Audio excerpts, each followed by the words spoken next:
નમસ્કાર દર્શક મિત્રો, આપ જોઈ રહ્યા છો છોટાઉદેપુર ટાઈમ। છોટાઉદેપુરના એકલબારા ખાતે ₹86.64 કરોડના ખર્ચે નવી જિલ્લા જેલ અને આવાસોનું રાજ્યમંત્રી કમલેશ પટેલના વરદ હસ્તે ખાતમુહૂર્ત કરવામાં આવ્યું।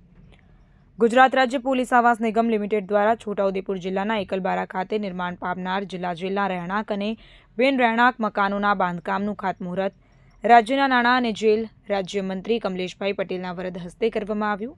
આ પ્રસંગે નાણાં અને જેલ રાજ્યમંત્રી કમલેશ પટેલે ઉદ્બોધનમાં જણાવ્યું કે પ્રાકૃતિક સૌંદર્ય અને સાંસ્કૃતિક સમન્વયની ભૂમિ એવી છોટાઉદેપુર જિલ્લાના એકલબારા ગામે પોલીસ હાઉસિંગ વિભાગ દ્વારા અદ્યતન જેલનું નિર્માણ થનાર છે। જેલ એ વ્યક્તિ સુધારણા કેન્દ્ર છે અને જેલમાં પણ માનવ મૂલ્યોનું જતન થાય છે તેવી સુવિધા ગુજરાત સરકાર કરી રહી છે। સેવા, સુરક્ષા અને શાંતિ જેનો ધ્યેય મંત્ર છે તેવા ગુજરાત પોલીસના જવાનો તેમના પરિવાર સાથે અદ્યતન મકાનોમાં રહે તે માટે સરકાર ચિંતા કરી રહી છે। તો પોલીસ વિભાગના રહેણાંક અધિકારીઓના રહેણાંક ઓફિસોના મકાનની ચિંતા કરી જિલ્લા કક્ષાએ અને કમિશનર કક્ષાએ 20,000થી વધુ મકાનો બનાવવાની જોગવાઈ 5 વર્ષમાં સરકારે કરી છે। કાર્યક્રમમાં સાંસદ જશુ રાઠવા અને ધારાસભ્ય રાજેન્દ્રસિંહ રાઠવા દ્વારા પ્રાસંગિક ઉદ્બોધન કરવામાં આવ્યું હતું। કાર્યક્રમમાં ધારાસભ્ય જયંતિ રાઠવા તથા પૂર્વ રેલ રાજ્યમંત્રી નારાયણ રાઠવા, મદદનીશ કલેક્ટર મુસ્કાન ડાંગર, મદદનીશ પોલીસ અધિક્ષક હર્ષ શર્મા, નિવાસી અધિક કલેક્ટર શૈલેષ ગોકલાણી, જેલ અધિકારી ડી.કે. પરમાર, તાલુકા વિકાસ અધિકારી સહિત પોલીસ સ્ટાફ ઉપસ્થિત રહ્યા હતા। રિપોર્ટર નિશાંત ચૌહાણ, છોટાઉદેપુર।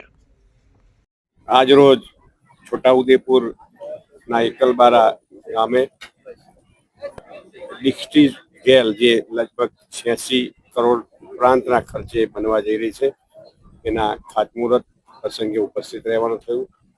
મારી સાથે આ વિસ્તારના જનપ્રિય સાંસદ આદરણીય જશુભાઈ રાઠવાજી, આ વિસ્તારના જનપ્રિય ધારાસભ્ય આદરણીય રાજેન્દ્રસિંહ રાઠવાજી, આવી જેતપુરના ધારાસભ્ય ભાઈ શ્રી જયંતિભાઈ રાઠવાજી અને અન્ય આગેવાનો સાથે આજે આ વિસ્તારના કેટલા એવા કામો હતા કે જેનું ખાતમુહૂર્તની સાથે સાથે આજે જેલનું પણ ખાતમુહૂર્ત અને બીજા અન્ય કામોમાં પણ વેગ આવે એની ચિંતા ગુજરાત સરકારના માનનીય મુખ્યમંત્રી ભૂપેન્દ્રભાઈ પટેલ સાહેબ, આદરણીય નાયબ મુખ્યમંત્રી હર્ષભાઈ સંઘવી સાહેબ કરી રહ્યા છે। ત્યારે આવનારા સમયમાં છોટાઉદેપુરને પણ એક વિકસિત જિલ્લો બનાવવાની નેમ સાથે ગુજરાત સરકાર આગળ વધી રહી છે।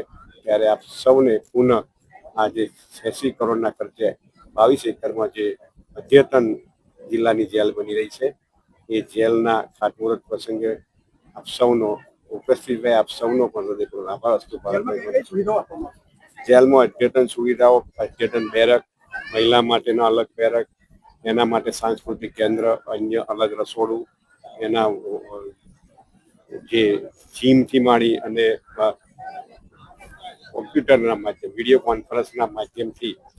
કોન્ફરન્સથી પણ જે કોર્ટની કાર્યવાહી થઈ શકે અહીં રહીને, એ બધી જ અદ્યતન સુવિધાઓ સાથેની આ જેલ બની રહી છે।